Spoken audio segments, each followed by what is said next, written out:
আদালতের রায়ে 15টি আসনে এখন ধানের শীষের কোনো প্রার্থী নেই।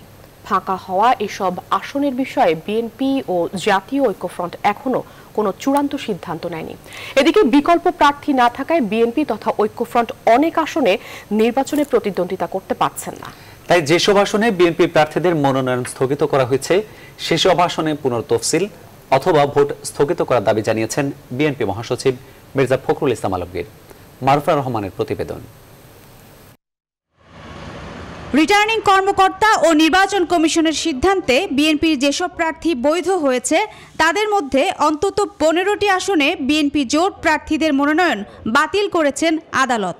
বিএনপির প্রার্থী শূন্য আসনগুলোর মধ্যে রয়েছে জামালপুর 4 আসনে ফরিদুল কবির তালুকদার, ব্রাহ্মণবাড়িয়া 4 মুসলিম উদ্দিন, ময়মনসিংহ 8 আসনে মাহমুদ হোসেন, ঝিনাইদহ 2 আসনে আব্দুল মজিদ, জয়পুরহাট 1 আসনে ফজলুর রহমান ও রাজশাহী 6 আসনে আবু সাইদ চাঁদ।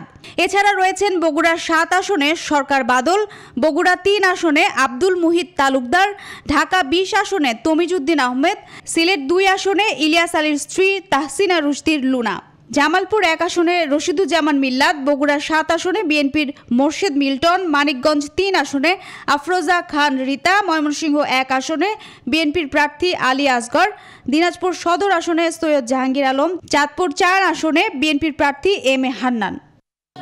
যেসব আসনে বিএনপির প্রার্থীদের মনোনয়ন স্থগিত করা হয়েছে সেসব আসনে পুনঃতফসিল অথবা ভোট স্থগিত করার দাবি জানিয়েছেন বিএনপি মহাসচিব মির্জা ফখরুল ইসলাম আলমগীর।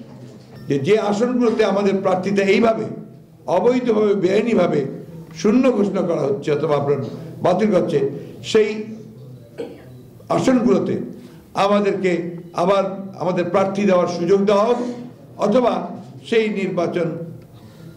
সেই আসনগুলোতে নির্বাচন স্থগিত রাখা হোক।